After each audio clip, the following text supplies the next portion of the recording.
अस्सलाम वालेकुम। Programme D चौक के साथ मैं नसीम सिद्दीकी। आजकल नैब चेयरमैन की तकर्री को लेकर हर तरफ बातचीत चल रही है।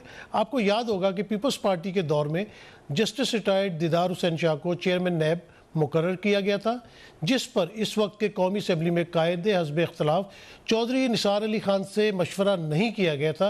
इसी वजह से चौधरी निसार अली खान ये मामला सुप्रीम कोर्ट ले गए थे। सुप्रीम कोर्ट ने कायद हस्ब इख्तलाफ की दरख्वास्त को मंजूर करते हुए कहा था कि जस्टिस दीदार हुसैन शाह की बतौर चेयरमैन नैब तकर्री में कायद हस्ब इख्तलाफ से बामकसद मशावरत नहीं की गई। इस तरमीमी आर्डीनेंस में यह भी कहा गया है कि अगर किसी ने अच्छी नीयत से काम शुरू किया और इसके मतलूबा नताइज नहीं निकल सके तो इसके ख़िलाफ़ भी कार्रवाई नहीं होगी, जबकि टैक्स के मामलात में भी नैब मुदाखलत नहीं कर सकेगी। वज़ीर इत्तलात फवाद चौधरी और वज़ीर कानून फ़रोग नसीम की अपोजिशन लीडर से राय लेने पर अलग अलग राय है। नैब ऑर्डिनेंस के ज़रिए ऐसा लगता है कि PTI ने ख़ुद को NRO दे दिया है। इन तमाम मौज़ूआत पर गुफ्तगू करने के लिए आज हमने स्टूडियो में दावत दी है सीनियर जर्नलिस्ट राना ताहिर साहब को। Sir, thank you very much for joining us. और हमें टेलीफोन लाइन पे हफीजुल्लाह नियाज़ी साहब जो कि सीनियर जर्नलिस्ट भी हैं, सीनियर तज्ज़िया निगार भी हैं। नियाज़ी साहब, एक छोटी सी वीडियो दिखाते हैं आपको। वीडियो के बाद जो है वो हम गुफ्तगू का आगाज़ करेंगे। Let's watch. नैब की जो तैनाती है वो करेंगे सदर Pakistan after consultation with both leaders of the house and opposition. ये कंसल्टेशन प्राइम मिनिस्टर साहब शहबाज शरीफ साहब से या जो भी लीडर ऑफ ऑपोजिशन होंगे उनसे इस तरह नहीं हो रही, बल्कि प्रेसिडेंट कंसल्टेशन फैसिलिटेट वो करेंगे दोनों से। अपोजिशन से मुशावरत यस, शहबाज शरीफ से मुशावरत नो। अगर आपको शौक है शहबाज शरीफ से लीडर ऑफ द अपोजिशन से मुशावरत कराने का, आप लीडर ऑफ द अपोजिशन बदल लें और आराम से अपनी मुशावरत कर लें। बड़ा बेहुदा बात है कि आप चोर से पूछ के कहें कि जनाब बताइए आपका थानेदार कौन होगा। नियाज़ी साहब, ये देखें कि दो मिनिस्टर साथ बस बैठे हुए हैं और ये क्या आवाम को कंफ्यूज कर रहे हैं नैब चेयरमैन की तकर्री के बारे में। एक कह रहा है कि अपोजिशन लीडर के साथ राय ली जाएगी, दूसरा उसको चोर बोल रहा है। क्या कहते हैं आप? मेरा ख्याल है कि थोड़ा सा जो है ना, अगर डिस्कशन का जो है जरा इसको ज्यादा बड़े कैनवस पे देखें या इसको जरा ऊपर इसका लेवल जरा ऊपर लेके जाएं तो इस वक्त मुल्क में बड़ी फ्रस्ट्रेशन है। ये देखिए, हमारे सामने तो एक नैब का केस आपने उठाया है और उसको डिस्कस कर रहे हैं और उसके जो चीजें, उसके जो अमकानी सूरत हाल है उसके अम्मा बात की, वो नाफिज तो हो गया है, ऑर्डिनेंस भी हो गया है, परसों सदर मुमलिकत ने साइन भी कर दिया है और उसके क्या नताइज निकलते हैं उससे जरा बालातर। इस वक्त वो कहते हैं ना कि calamity come it comes from all corner. Pakistan जो है और हुकूमत जो है और बाकी हुकूमत के साथ जो उसके लवाकिन है या जो उसको लाने वाले हैं, सारे जो है अजीबो गरीब एक तरफ से चारों तरफ घिरे हुए हैं। मैं इस कैफियत को जो थोड़ा सा नफसाती तौर पर एनालाइज करता हूँ तो मेरे ख्याल में इमरान खान साहब और उसकी जो सियासी जो उसके जो भी होगी, थोड़ी कोटरी होगी, करीबी 3 4 5 7 जो उसके साथ अंदर की बातें शेयर करते होंगे और वो उसमें फ्रस्ट्रेशन तो इमरान खान साहब में है, लेकिन वो फिर मुंतकिल भी हो जाती है उनके अंदर। अब ये जो कैफियत है ना, ये मुल्क के लिए बड़ी डेंजरस है। देखा जाए कि पिछले 3 4 दिन से जो आर्मी के जो तबादले, पोस्टिंग होती हैं, प्रमोशन होती हैं, ये रूटीन होती है, कोर कमांडर कॉन्फ्रेंस होती है, उसके अंदर ये सारी चीजें रखी जाती हैं और उससे पहले कोर कमांडर कॉन्फ्रेंस हुई, वो डिसीजन हुए और डिसीजन जो है ये पहली दफा हुआ है कि आर्मी इम्प्लीमेंट जनरल बाजवा साहब इम्प्लीमेंट नहीं करा पा रहे। करा पा से अभी तक इम्प्लीमेंट हो नहीं सके और DGISI के ऊपर जो चेमे गोइयां हुई है कि जी जब सारे अनाउंस हुए तो उनका नाम जो है अभी तक नहीं पता चला और ये नहीं पता चला जी क्या है जनरल फैज साहब को रिलीज कर दिया गया या नहीं कर दिया गया। नहीं साहब, ये तो जो फौज के तकर्रर और तबादले होते हैं, एक तो ये उनके रूटीन मैटर्स होते हैं, दूसरा ये कि ये इस दफा अनफॉर्चुनेटली रूटीन मैटर नहीं बने, मैं ये कह रहा हूँ। अच्छा, तो ये आपके सारी चीजों पे नैब का इश्यू जो है ना, इससे बड़ा और जितने डिसीजन हो रहे हैं अफगानिस्तान के अंदर का, मैं कल अमेरिकन जो आई हुई थी नायब वजीर खारजा, जी जी जी, ये एक बड़ा पूरा एक होलिस्टिक व्यू है और इस वक्त वजीर आजम फ्रस्ट्रेटेड है। मैं कहने का मकसद ये है, मैंने थोड़ा पॉइंट आउट इसलिए किया कि आपका टॉपिक नहीं है, लेकिन ये क्योंकि एक ही जगह एक ही छत के नीचे चीजें हो रही है ना, एंड ऑफ द डे तो वज़ीर आज़म ही है ना जो जिस तरह ये सारी चीजें पहुंच रही है। अफगानिस्तान के अंदर सूरत हाल गंभीर होती जा रही है, चाहे इकॉनमी का उसने कह रहे थे हमें $12 बिलियन कह रहे थे हमें वापस करना सूद की बात में, फलां में FATF अलहदा आपके ऊपर तलवार है। तो अब उसको समझ गया कि मैं क्या करूं। और मेरा ख्याल है कि जितने इमरान खान आजकल फैसला लेंगे ना, चाहे नैब का होगा, वो हवास बाकी होगी, वो एक फ्रस्ट्रेशन होगी। पाकिस्तान के लिए तबाही के अलावा ये फैसले कुछ नहीं ला सकते। बाकी ये वजीर जो है ये सत्याही बातें कर रहे हैं, इनके मुकाबले में अपोजिशन भी सत्याही बातें कर रही है। अमलन पाकिस्तान को बहुत बड़ी वारदात हुई है, क्योंकि एक अदारे को आप उसकी ना से ऐसी तजी फिर हुई है। दूसरा, इमरान खान साहब को लगता है कि उसके इक़्तिदार डामाडोल है, और जितने डिसीजन उन्होंने किए हुए आज तक, पहली दूसरी तीसरी कैबिनेट मीटिंग से लेके चीनी के डिसीजन से लेके और आखिरी डिसीजन तक, वो सारे के सारे नैब ने उन्हीं के ऊपर शाहिद खाकान अब्बासी को, यासिन इकबाल को, जैसे कई लोगों को पकड़ के अंदर किया हुआ है। और वो सारे डिसीजन, आप इनको पता है कि यार ये कानून और ये चीजें जो है ये अपनी जान बचाने के लिए और जान बख्शी के लिए है। जान बख्शी के लिए राणा साहब से पूछते हैं। राणा साहब ये बताइएगा कि लाई साहब कह रहे हैं कि इमरान खान साहब की किश्ती जो है वो डावाडोल है, और ये जो नैब का ऑर्डिनेंस लाए हैं ये PTI को बेसिकली ये NRO दिया जा रहा है, आप इस पर क्या कहते हैं? देखें नसीम सदीकी साहब, गुजारिश ये है कि ये जो नैब तरमीमी ऑर्डिनेंस आया है इसमें बिलाशुबा नैब के पर काटे गए हैं, और इसका फ़ायदा हुकूमत और अपोजिशन दोनों को है। इसमें PTI के कुछ अरकान भी चाहते थे कि ये तरामीम हो, अपोजिशन भी चाहती थी। ये सारा टोपी ड्रामा हो रहा है जो अपोजिशन की तरफ से इस ऑर्डिनेंस की मुखालफत की जा रही है। इसका सबसे ज़्यादा फ़ायदा इस ऑर्डिनेंस का शायद खाकान अब्बासी और एहसन इकबाल साहब को होगा। और ये देखें, मसला ये है कि इमरान खान को लोगों ने वोट दिए थे एहतसाब के नारे पर। उन्होंने कहा था कि मैं अकाउंटेबिलिटी करूँगा। जो लोग भी ये काम करवा रहे हैं उनके साथी, उनकी पार्लिमानी पार्टी के लोगों ने कहा है कि ये नैब में तरामीम होनी चाहिए, उनके वज़ीर कह रहे थे कि तरामीम होनी चाहिए। तो ये चीज़ जो है ना, किसी तरह भी इमरान खान को जिस मकसद के लिए कौम ने वोट दिया था उसके हवाले से तो आप नहीं कह सकते कि ये ठीक काम हुआ। हफीजुल्लाह न्याज़ी साहब तो कह रहे हैं ना कि हर फोरम के ऊपर इमरान खान नाकाम है इस वक्त। देखें, हर फोरम के ऊपर नाकाम होने वाली बात जो है ना, उससे मैं इत्तफाक नहीं करता। ये देखें, गलतियां ज़रूर हो रही हैं, और ये नैब ऑर्डिनेंस में तरमीम जो है ये भी जैसे मैंने अर्ज़ किया कि ये कतई तौर पर इसको तो लोग तो तवक्को कर रहे थे कि इमरान खान के ज़माने में नैब मज़ीद मजबूत होगा, ये तो नैब को कमज़ोर किया जा रहा है। तो नसीम सदीकी साहब, इस बात में तो कोई शक नहीं कि इस मुल्क में साबिक हुक्मरानों ने लूटमार की, लेकिन अब चौथा साल आ गया खान साहब की हुकूमत को। इन 3 साल से ज़ायद अरसे में उनके जो मामला थे, सुप्रीम कोर्ट ने कहा कि आप 120 नैब कोर्ट्स अच्छा, आप कहते हैं जो साबका हुक्मरान थे अपोजिशन वाले, उन्होंने लूट मार की। पाकिस्तान में तो कोई फैसला हुआ नहीं, तो लंदन की कोर्ट ने तो शहबाज शरीफ को क्लीन चिट दे दी है। यही तो बात है ना कि अगर मौजूदा हुकूमत कोई हमाकतें कर रही है नसीम सदीकी साहब, तो उसका मतलब ये नहीं है कि वो दूध के धुले हुए हैं साबिक हुक्मरान। हर एक का एहतसाब होना चाहिए, खा मौजूदा हुक्मरान हो या साबका हुक्मरान हो। ये लंदन का वो कौन सी कोर्ट है, वो एक उनकी नेशनल क्राइम एजेंसी है, उन्होंने खुद ही एक केस लिया, और उस पर तो उसके कहने से वहाँ काजी फैमिली का केस भी तो चला था ना लंदन में, उसके बारे में ये क्यों बात नहीं करते हुए। और फिर जो जितने ये पाकिस्तान से लूटमार करके गए हुए हैं वो वहाँ पर लंदन में पनाह गजीन है, उनका भी अपना सियासी एजेंडा होता है लंदन वालों का। वो कौन सा कोई हम कहते हैं कि जी वहाँ बड़ा मेरिट है, कोई मेरिट नहीं है। जब उनके जो सियासी मफादात हुकूमतों के वहाँ की होते हैं, वो उस पर अपने जो उनके सियासी असासे हैं, ये पाकिस्तान के कुछ सियासतदान जो है ना, ये हमारे गैर मुल्की ताकतों के असासे हैं। न्याज़ी साहब, ये क्या आप भी ये समझते हैं कि हमारे जो सियासतदान पाकिस्तान से मफरूर हो जाते हैं या बाहर जाके बैठ जाते हैं, वो बरतानिया और दूसरे मुल्कों के असासे बन जाते हैं? पहली बात तो ये है कि मेरा ख्याल है कि बड़ी खूबसूरती से इस टॉपिक में खैर चेंज ही हो गया आपका। अच्छी बात है, टॉपिक चेंज ही होना चाहिए था, क्योंकि आपके पहले टॉपिक में अब एक तो ये राणा साहब आपके वेड़े में घुस गए हैं। अब आप ही बताएं कि लंदन के अंदर मैं भी वेस्ट में रह के आया हूँ, वहाँ से कुछ पढ़ के भी आया हूँ, कुछ तालीम भी हासिल की है, और राणा साहब भी शायद इस्तेमाल करके आए हों कि वहाँ पे जो है फैसले जो है वो किस तरह होते हैं। और राणा साहब को जरा काजी फैमिली का केस पूरा मुझे बता दे, मुझे पूरा पता है, अगर नहीं पता तो मैं बता दूंगा, लेकिन हमारा ये टॉपिक नहीं है।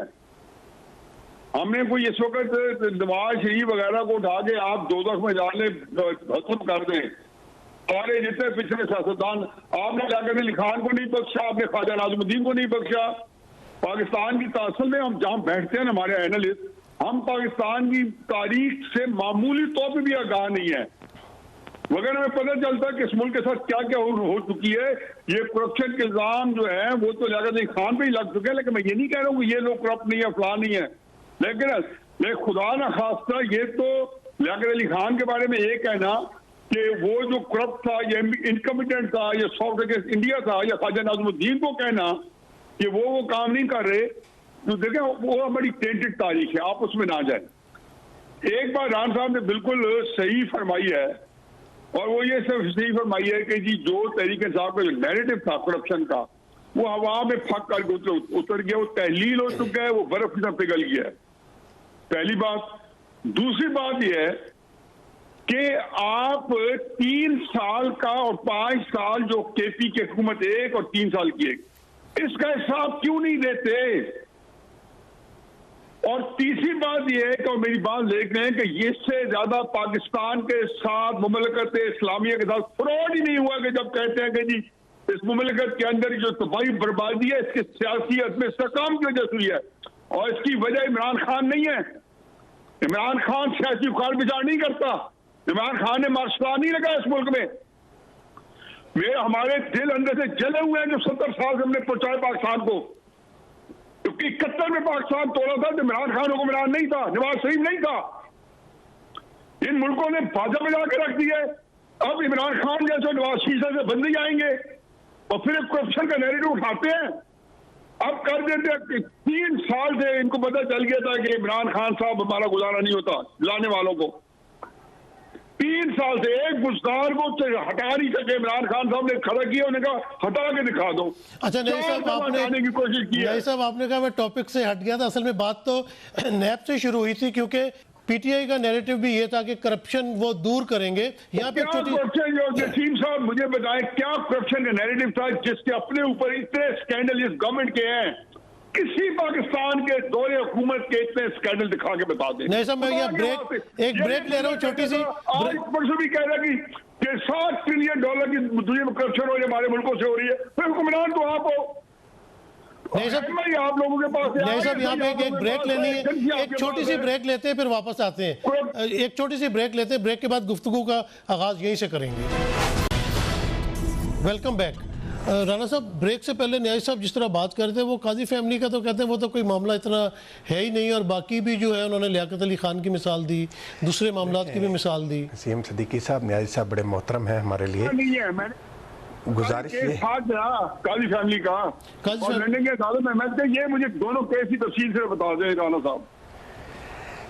न्याजी साहब, गुजारिश ये है, मैं देखें आपकी राय का मुझे बड़ा एहतराम है, मैं ये गुजारिश कर रहा हूं कि किसी तौर पर भी लियाकत अली खान से नवाज शरीफ का मुवाजना नहीं किया जा सकता। मैं नहीं किया, हमारे मुल्क में ये है, खुदा के बाद आजकल बात समझानी मुश्किल है। मैं लियाकत अली खान के खिलाफ जब कू हुआ था तो उस केस की प्रोसीडिंग पढ़ लें। नसीम साहब का प्रोग्राम इतना लंबा नहीं है, जब मैं इशारे किया था मैंने मुआवजा नहीं किया। प्लीज एक बात बता, मैं इससे तो बैठता नहीं हूँ, मैं कहता हूँ हमें तारीख का पता नहीं है। लियाकत अली खान के खिलाफ 10 मार्च 1951 में रावलपिंडी कॉन्स्पिरेसी केस के नाम पे एक कू हुआ था, फौजियों ने किया था। 2 जर्नैल थे, जनरल अकबर और जनरल नजीर, और इतने ही हमारे जर्नैल थे। आर्मी चीफ CNC थे अयूब खान, वो उसका केस चला था। केस गूगल कर ले, पढ़ ले, उसमें क्या कहा गया है। उसमें कहा कि मैं मुआवजा नहीं कर रहा हूँ। और जब जनरल मलिक गुलाम मोहम्मद ने अयूब खान को, सिकंदर मिर्जा को बिठा के, ख्वाजा नाज़िमुद्दीन और ये दोनों पाकिस्तान के बानी हैं, हम इनका मरूने मिलना चाहेंगे, हमें ये मुल्क मिला हुआ है। जब उन्होंने कहा जनाब कि आप डिसमिस हो, आपको बर्खास्त किया जाता है, आप लोगों की इतनी खून चुका और खून आसान किस्म की तारीख है, बड़े सारे बच्चे सारे जितने भी आपसे कि मुल्क में आपकी क्या क्या बीत चुकी है। इमरान खान वगैरह या नवाज वगैरह तो जिस पाकिस्तान ने और जिन्हें पैदा किए हैं उनको भी मैं जानता हूं कि इन दोनों को किसने पैदा किया है और क्यों पैदा किया है। फिर काम नहीं आए, फिर हमें कहते हैं जी कि ये फलाने के आजकल इमरान की खामियां निकाली जा रही हैं और इमरान जो कर रहे हैं मेरा ख्याल है कि उसे यही करना था। प्लीज साहब बात गुजारिश ये है सिद्दीकी साहब कि देखें मैं जो अर्ज़ कर रहा हूँ ना, बात ये है कि मवाजना में इस हवाले से कह रहा हूँ, देखें एक शख्सियत पर लोगों ने तो कायदे आज़म के ख़िलाफ़ भी बड़ी हर्जा सराई की है, लेकिन बात ये है कि ये जो हुक्मरान जो आज के प्लीज आप कैसे भाई देखिए आप आपका इजाजत पे जो हर्जा सराई हुई है मैं जानता हूँ, तो वो भी निकाल लें। अब टॉपिक काजी फैमिली पे लियाकत अली खान अब क्या इजाजत पे जो हर्जा सराई हुई है वो मुखालफीन जो कुछ करते रहे, मैं वो बात नहीं कर रहा हूँ। नहीं साहब, मैं आपके हवाले से गुजारिश ये है, मैं तो बात कर रहा हूँ ना, मैं आपकी बात सुन रहा था ना कि मेरे सामने जैसे मैं आपको क्या जा रहा हूँ उनके ऊपर या न्याजी साहब आप मेरी बात को गलत समझ रहे हैं, मैं आपको नहीं कह रहा। न्याजी साहब वो आपको नहीं कह रहे, आप उनका पॉइंट ऑफ व्यू सुन लें, उसके बाद आपको पूरा मौका देंगे। वो क्या कहना चाह रहे हैं उनको कहने बात कर रहे हैं, मैं भी उसी हवाले से बात कर रहा हूं। मैं आपको समझाना चाहता हूं कि मैं क्या कह रहा हूं। नहीं वो आपको नहीं अटैक कर रहे, वो अपनी राय देना चाह रहे हैं। जिस तरह आपने लियाकत अली खान का जिक्र किया, वो कायदे-ए-आज़म का हवाला देकर कोई बात करना चाह रहे हैं की हकीकत है। उनको बात प्लीज। इस मुल्क में जुल्फ़िकार अली भुट्टो के दौर में जिस तरह जमहूरियत का जनाजा निकाला गया, सियासी मुखालफिन पर तशद्दुद किया गया, वो भी तारीख का हिस्सा है। उस पर हमारे तज्जियाकार बात नहीं करते, बड़ा उनको जमहूरियत पसंद बनाकर पेश किया जाता है। अगर जुल्फ़िकार अली भुट्टो साहब का दौर जमहूरी था तो पाकिस्तान में फिर कोई भी दौर गैर जमहूरी नहीं हो सकता। जो कुछ सहाफ़ियों के साथ, अपने सियासी मुखालफिन के साथ जमहूरियत के नाम पर भुट्टो साहब के दौर में हुआ, वो किसी और दौर में नहीं हुआ। ये हमारी तल्ख तारीख है, इसमें कोई शक नहीं। लेकिन हम जब बात करते हैं, मैं किसी की ज़ात के हवाले से बात नहीं कर रहा, मैं तब भी उसी हवाले से बात कर रहा हूँ कि तारीख़ी हवालों की बात चली है तो तारीख़ी हवाले से ही बात कर लेते हैं। मसला ये है कि इस वक्त मैंने तो ख़ुद कहा कि भाई ये PTI के अरकान पार्लियामेंट भी चाहते थे कि ये तरामीम हो, नून लीग वाले भी चाहते थे, पीपल्स पार्टी वाले भी चाहते थे, ये जो नैब के पर काटे गए हैं इस आर्डीनेंस को लाकर, आवाम की तवक्कुआत पर पानी फेरा गया है ये आर्डीनेंस लाकर। गुजारिश ये है कि पाकिस्तान में बदकिस्मती से हम सच्ची बात, अगर ये लोग जो हैं जब तक मार्शल के साथ हों, भुट्टो साहब मार्शल का साथ दें तो वो जायज़ है, नवाज शरीफ साहब मार्शल का साथ दें तो वो जायज़ है, लेकिन जब वो बाहर आके जमहूरियत की बात करना शुरू कर दें तो वो दूध के दूल्हे बन जाते हैं। तो यहाँ पे पाकिस्तान के साथ ज़्यादती ये हो रही है कि आज तक यहाँ पे हकीकी जमहूरी निज़ाम आया ही नहीं। जमहूरियत की रूह हैं बल्दियाती इदारे, जिन पर कोई भी हुक्मरान जो है ना माजी के ना आज के तवज्जो देते हैं, ना उनको मजबूत बनाना चाहते हैं। तो पाकिस्तान के अवाम के मसाइल ये हैं। और ये जो लंदन में कितने में ये कोई पाकिस्तान के कौन कौन से लोग किन किन जराइम में, पाकिस्तान में कत्लो गारतगरी में मुलव्वस लोग तो लंदन में पनाह लिए हुए बैठे हैं। उनका अपना एजेंडा होता है, उसके मुताबिक वो काम करते हैं। क्या उनको वेस्ट को जो कुछ फ़लस्तीन में हो रहा है, कश्मीर में हो रहा है, उस पर वेस्ट कितना आवाज़ उठाता है, क्या करते हैं उनके हुक्मरान? सारे उनके साथ मिले होते हैं, वो अपने एक सियासी एजेंडे पर चलते हैं, वेस्ट के हुक्मरान भी। नहीं सब बात चले वहीं पे हमारी वापस आ गई कि वेस्ट जो है वो अपने एजेंडे के ऊपर चलता है। आप मुत्तफिक तो हैं इस बात से ना? 100% मुत्तफिक हूँ राना साहब की बात से, लेकिन राना साहब के लिए मैं बताऊं कि राना साहब को जो बात समझने की जरूरत है, उनके अफसासे होते हैं। और मैं हमेशा कहता हूं कि आज आप इमरान खान साहब के खिलाफ सड़कों पे जुलूस करें, जलसे करें, वेस्ट और इंडिया जो है आपके साथ चाना बशाना खड़ा होगा। मैं खुद एक्टिविस्ट रहा हूँ 68-69 में, जब मेरी उम्र 17-18 साल थी, 71 में। मैं उसके बाद 70 की तहरीक, 77, 75, 70 की तहरीक के अंदर फोक फ्रंट में था। मैं कैलाश यूनिवर्सिटी का प्रेसिडेंट, स्टूडेंट पॉलिटिशियन, बहुत बड़ा एक्टिविस्ट था। मुझे पता है कि ये सारे हमारे साथ, आज नवाज शरीफ को निकालें, ये आपके साथ खड़े हैं। पाकिस्तान के अंदर कोई इंतशार फैलाए, ये प्लेटर में इनकी हेल्प आपको मिलती है। इल्ताफ हुसैन वहां बैठे हैं, उनकी अशीदार पे अगर आज नवाज शरीफ साहब को बैठे हैं, उनकी हेल्प शामिल है। लेकिन अगर वो ये कहें कि जी ये तो जरूर है कि कई चीजों में सजाएं नहीं मिलती, कत्ल के अंदर इल्ताफ हुसैन को सजा नहीं मिलती, बाकियों को नहीं मिलती, ये बातें, ये टॉपिक अजीब है। लेकिन ये कहना कि जी काजी फैमिली का केस को कंपेयर करें, वो और चीज है। लंदन की कोर्ट्स के अंदर आप मैनिपुलेट नहीं कर सकते, उनका सिस्टम इसलिए नहीं कि मेरे लिए, वो एक सिस्टम जो 250 साल से अमेरिका का, यूरोप का, लंदन का बना है, वो अंडरमाइन हो जाता है। मैं इसके अंदर सजाएं होती हैं तो वो कोर्ट को जाके यहाँ से मैनिपुलेट करते हैं। अच्छा न्याजी साहब, यहाँ पे आफिया सिद्दीकी भी अमेरिका में है।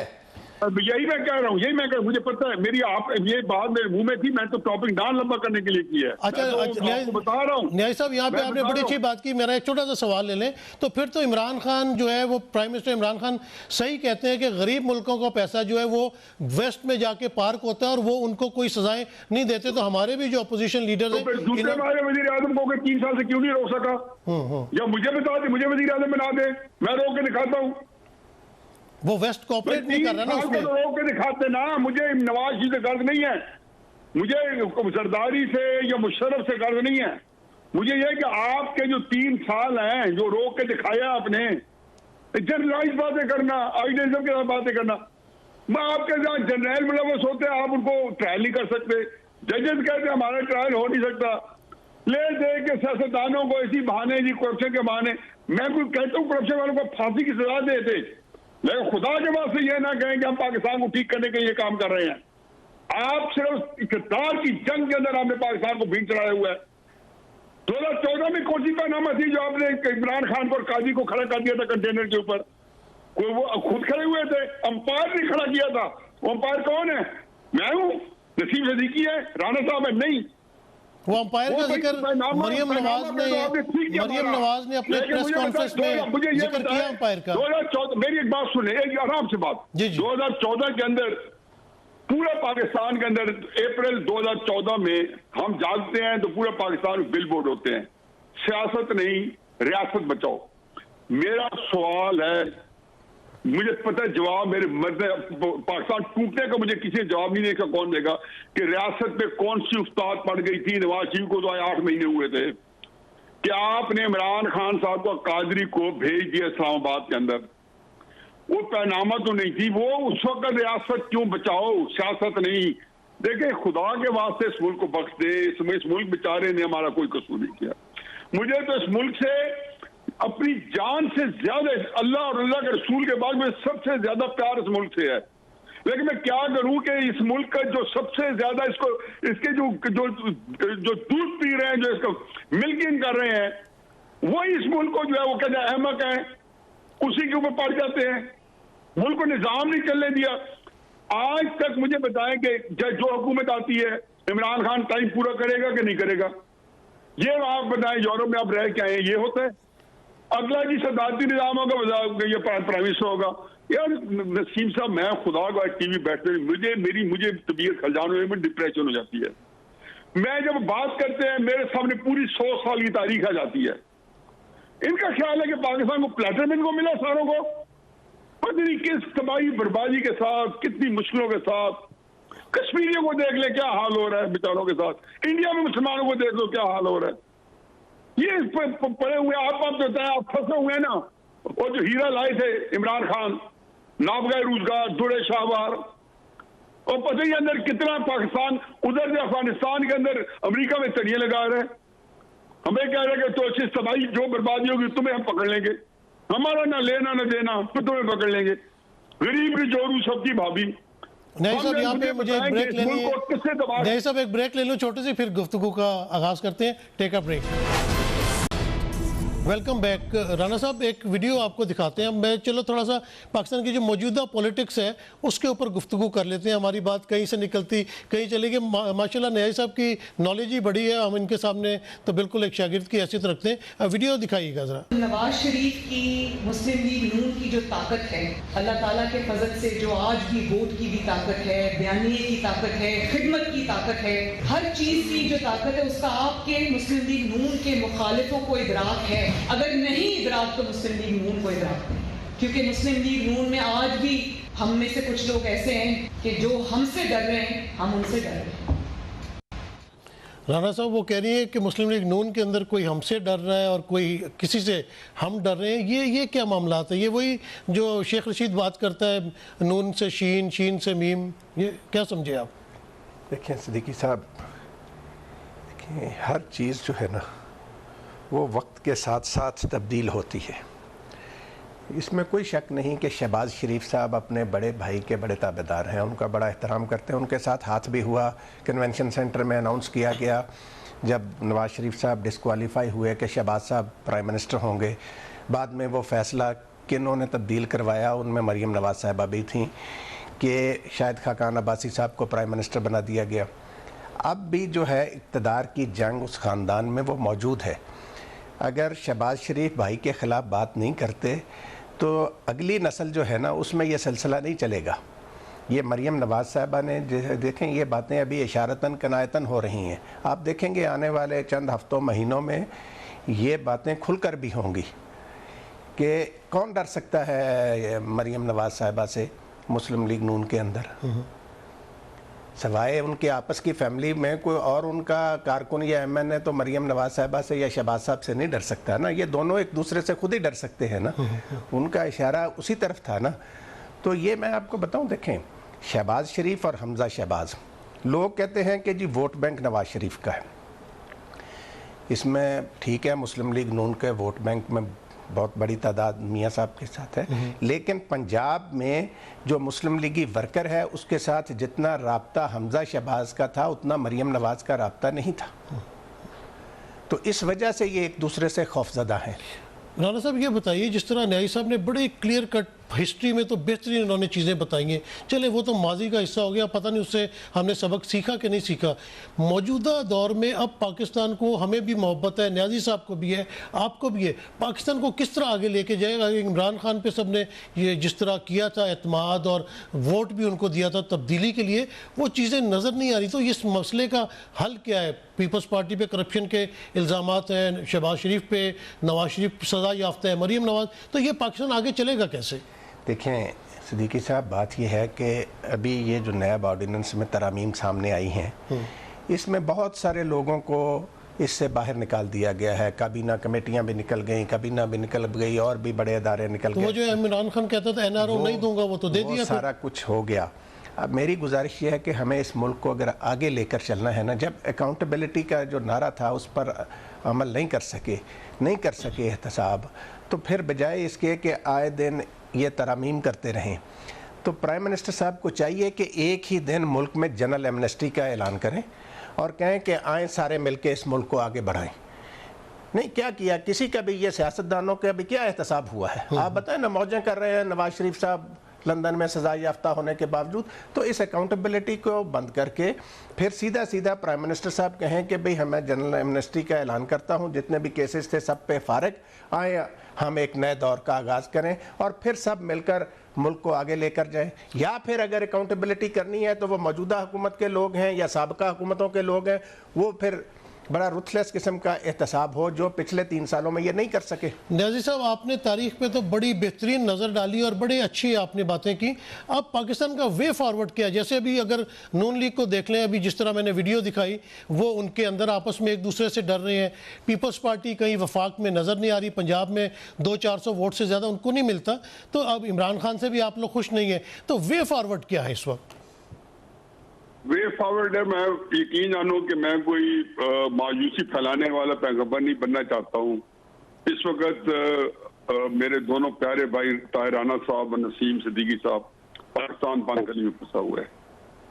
अब इस बहस में ना पड़े, क्योंकि आपके नजदीक जिम्मेदार मैं हूँगा, मेरे नजदीक राना साहब होंगे, राना साहब के नजदीक नसीम सिद्दीकी होंगे, और ये ब्लेम गेम पिछले 70-80 साल से चल रही है, जो जब से पाकिस्तान आजाद हुआ है। पहली बात तो यह है कि जिस मीटिंग में राना साहब जिक्र कर रहे हैं जी कि नवाज शरीफ का, वो कन्वेंशन सेंटर में नहीं हुई थी, मरी में हुई थी। मुस्लिम लीग की जो पार्लियामेंट थी और उसके जो बड़े बड़े लीडर थे वो बैठे थे और उन्होंने शहबाज शरीफ का फैसला किया था। हर पार्टी को इसका इख्तियार हासिल है, जो फैसला जो करे और उसको आगे चले। मेरा मसला नहीं है कि नवाज शरीफ का शहबाज को आगे बढ़ाते हैं, इमरान खान साहब शाह महमूद कुरैशी को आगे बढ़ाते हैं, किसको बढ़ाते हैं। दूसरी बात यह है कि एक और मैं जनरल कमेंट देता जाऊं कि दुल्हन वही जो पिया मान भाई। मैं 2-3 मिसालें आपको देता हूं और उसमें मैं बता दूं कि ये सारी की सारी ये चीज साइंस कैसे चलती है। जो जुल्फकार भुट्टो साहब की पार्टी के अंदर जो लीडर्स थे वो सारे के सारे ज़ियाउल हक के साथ मिल गए थे। अब भी भुट्टो साहब जिंदा थे। अब मैं तफसील में नहीं जाऊंगा, अगर मैं एक एक का नाम ले लूं, चाहे सादिक कुरैशी थे, चाहे मुस्तफा जतोई थे, चाहे हफीजुद्दीन फिजादा थे, चाहे कौसर नाजी थे। उसके बाद भुट्टो साहब के बेटा जो था खूबरूज जो था, नौजवान था, उसका था मुर्तजा भुट्टो। भुट्टो साहब की जो स्पोर्ट है, टेक्निकल जो जो जो जो करिश्मेटिक स्पोर्ट है, जो पॉपुलैरिटी है, वो बेनजीर को मुंतकिल हो गई। मुफ्ती महमूद साहब की डेथ होती है, बड़े बड़े लोग सामने आते हैं। मुफ्ती महमूद साहब की पॉपुलर स्पोर्ट शिफ्ट हो जाती है फजल रहमान को। जनरल ज़ियाउल हक का बेटा है ज़ियाउल हक साहब, जनरल ज़ियाउल हक साहब की बहुत बड़ी फॉलोइंग बन गई थी, बहुत बड़ी पॉपुलैरिटी थी उस जमाने में, क्योंकि अखवान जहाज मामूली काम नहीं था और पाकिस्तान बड़ा सुख था। वो सारी की सारी हो गई नवाज शरीफ को शिफ्ट। आज जो नवाज शरीफ साहब की जो पॉपुलैरिटी है, ये कभी इस पर बात करा दे कि ये कि इसका फलसफा क्या है, वो कभी दोबारा बात करेंगे, ये फिलोसफियर बात है। ठीक है, वो शिफ्ट हो गई है मरियम नवाज साहबा को। मैंने ये बात शहबाज शरीफ साहब को, जब वो चीफ मिनिस्टर थे और मुस्लिम यूनियन के प्रेसिडेंट बन चुके थे, और नवाज शरीफ साहब जो है वो लंदन में बेटी के साथ जा चुके थे, ये मार्च अप्रैल 2018 की बात होगी। मैंने कहा मियां साहब आप 25-30 साल से नंबर 2 थे, आज आप मुस्लिम यूनियन के वर्कर सपोर्टर में आप और मरियम चले जाएं तो वर्कर और सपोर्टर बताएगा कि मुस्लिम यूनियन का लीडर कौन है। अब इसमें ना पड़े क्यों है, क्या है, ये और चीजें, ये हकायक है जमीनी कि आपकी इमरान खान साहब की जो पॉपुलैरिटी है वो उसको कोई छोड़ के चले जाए। फजल रहमान को सारी पार्टी छोड़ के चली गई है, क्या बिगाड़ लिया है? मुस्तफा जतोई को छोड़ के चले गए थे, क्या बिगाड़ लिया? ये खाजार से शहबाज शरीफ छोड़ के चले, कुछ नहीं बिगाड़ सकते। पार्टियों को पाकिस्तान के अंदर जो जायज तरकीबें हैं वो इस तरह की है। लेकिन गिलगित और कश्मीर के इलेक्शन में तो मरियम को कोई पजीराई नहीं मिली। आपका सवाल जो है, अब आ जाए कि जी आपका सवाल जो है कि जी पाकिस्तान जो है, बिल्कुल आप सही कही, इसके जिम्मेदार हमारी एस्टेब्लिशमेंट है। मैं यकीन है इमरान खान इक़्तिदार में आया, मैंने पहले नईमुल हक मरहूम के जरिए पैगाम भिजवाया और फिर मैंने सैफुल्लाह न्याजी उनके कन्वीनर हैं, माशाल्लाह आज तहरीक इंसाफ में नंबर 2 है ऑर्गेनाइजेशन में। मैंने दोनों को यही कहा कि देखें, इसको समझाएं इमरान खान को कि मुस्लिम यूनियन को और पीपल्स पार्टी को खत्म ना होने दे। पाकिस्तान को मैं ये नहीं देखना चाहता हूं कि इमरान खान के बाद एक पंजाब की पार्टी हो, एक केपी की पार्टी हो, एक बलूचिस्तान की हो।